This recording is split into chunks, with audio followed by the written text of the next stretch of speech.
1986年，一个26岁的广州打工妹在澳门的一个私人舞会上等到了一个男人。这个男人65岁，是澳门的王。这个女人月薪7000，一无所有。1支舞的时间，这个男人对她说：“我认定你了。”3年后，这个男人花了3亿买豪宅，公开册封了她。她就是赌王和恒生的四太梁安琪。你以为这是一个灰姑娘上位的童话故事吗？不，这是一个月薪7000的底层女人用30年的布局杀成100亿富婆的全部故事。那么问题来了，当赌王的后宫里已经有合法的2太、隐形的3太时，他梁安琪一个外来者，1没背景，2没家世，他凭什么虎口夺食，成了赌王的终极战妃？他这场豪门围棋又下得多狠？别急，今天咱们就来解析一下这个赌王家族里野心的天花板。想搞懂梁安琪，你必须先搞懂他的价值锚点。他的执念从一开始就和别人不一样。我们来对比3太陈婉珍。3太是大房的看护出身，他的执念是活下去，他的策略是隐忍、佛系、结盟。他把自己活成了一个没有威胁的忍者，他拿的是躺赢剧本。而4太梁安琪呢，他是舞蹈老师出身，他的执念是我要赢，他的策略是战斗、夺取、高举高打。他把自己活成一把出鞘的尖刀，他拿的是武则天的血战剧本。你品，3太陈婉珍是在赌王的安排下被动进了豪门，而梁安琪是主动出击，他杀进了那场舞会。梁安琪原名宣伟林，13岁丧父，20岁独自从广州闯到澳门。他打4份工，他住在铁皮屋里，他教别人跳舞，月薪700。你发现没？这个女人在遇到赌王之前，她就已经是一个狠人了。她穷过，她怕了，所以当机会出现时，她扑上去，用尽了全力。她和赌王定情的那支舞，不是风花雪月，是她赌上全部身家的第一场战役。她赢了。他赢了之后干了什么？这才是他区别于所有女人的神操作。他没有像李嘉欣那样矢量行凶逼走原配，他也没有像金丝雀那样躺平在3亿的豪宅里刷卡生娃。他对赌王提的第一个要求不是包，不是珠宝，而是我不想当金丝雀，我要跟你学做生意。你听这话术简直是降维打击，他戳中了赌王这个60多岁孤家寡人的情感靶心。当时的赌王2太远在加拿大，3太隐形，他缺的不是情人，他缺的是一个能干的战友和崇拜者。梁安琪完美的填补了这个空白，赌王手把手教他做生意。梁安琪也真的是天才，他学的第一课不是房地产，不是金融，而是赌王的龙脉、叠马仔和赌场的人脉。他放下豪门太太的身段，亲自跑到赌场去巡视业务，去拉拢那些赌厅的厅主。你敢信吗？一个1000亿阔太，他卷的是一线业务。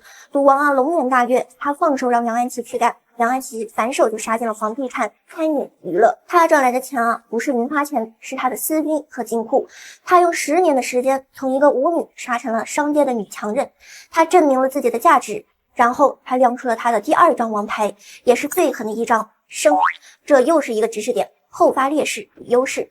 梁安琪进门最晚，这是劣势。但他进门时，赌王65岁，他才26岁，这是优势。他垄断了赌王最后20年的独宠，他抓住了最后的生育窗口，开始疯狂的生10年5胎，3男2女。他算得太准了，在豪门这场权谋游戏里，孩子不是爱情的结晶，孩子是筹码，是分家产时上牌桌的人头。当2房的子女已经成年，羽翼丰满，执掌大权时，梁安琪在培养他的第2梯队。他高调的培养他的孩子们，尤其是4子何猷君。学霸，麻省理工最强大脑，他把何猷君当成一个超级 IP 来打造他要向全世界证明，我的儿子比2房的儿子更优秀。这盘围棋他下到了2019年，他投下了最关键的一子，何猷君和文艺超模席梦瑶闪婚，紧接着生下了赌王的第1个孙子，是孙子不是外孙。你还记得何猷君发的那篇长文吗？他通篇在强调长孙难定，身子传承。你以为这是父爱上头？不，这是战妃梁安琪在赌王弥留之际打出的最后一张王牌，长孙 KPI。他赢了吗？他赢了面子，赢了赌王的欢心。他以为他赢了里子，但他低估了他的对手，那个真正的王赌后何超琼。那一场史诗级的分家产大战，战妃梁安琪高调了一辈子，他犯了兵家大忌，他太高调了。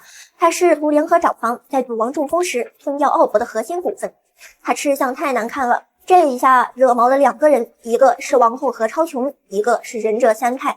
2房3房世纪大结盟，联手反击，他们告上了法庭，他们逼得赌王出境念稿。那场大战成了全球的笑话。战妃梁安琪她太想赢了，她操之过急，她输了一局，她被迫吐出了股份。你以为这是战妃的终局？你以为她输了？不，这才是反转。梁安琪是输了一场战役，但他没有输掉整场战争，他输给了二房的郑粉丝。但他手里还攥着2张底牌，第一，他自己在奥国的董事席位；第二，他生了儿子们。在赌王去世后，赌后何超琼登基了，他执掌了 SJM。但你猜何超琼登基后第一个要稳住的敌人是谁？就是梁安琪。因为梁安琪手里的股份和他在奥国的那些人脉，是何超琼稳住江山、对抗外敌的关键。你发现没？战妃梁安琪斗了一辈子，算计了一辈子，但他的终局是他和他最大的敌人坐在了同一张牌桌上，他们从敌人变成了诡异的战友。所以别再嘲笑梁安琪没文化，只会跳舞了。在豪门这场围棋里，3台陈婉珍用隐忍换了100亿的安稳，而4台梁安琪用战斗抢来了上牌桌的资格。他从月薪700的舞女杀成了规则的制定者之一，在1000亿的牌桌上，宠爱和青春只是入场券，狠和脑子才是坐稳江山的唯一筹码。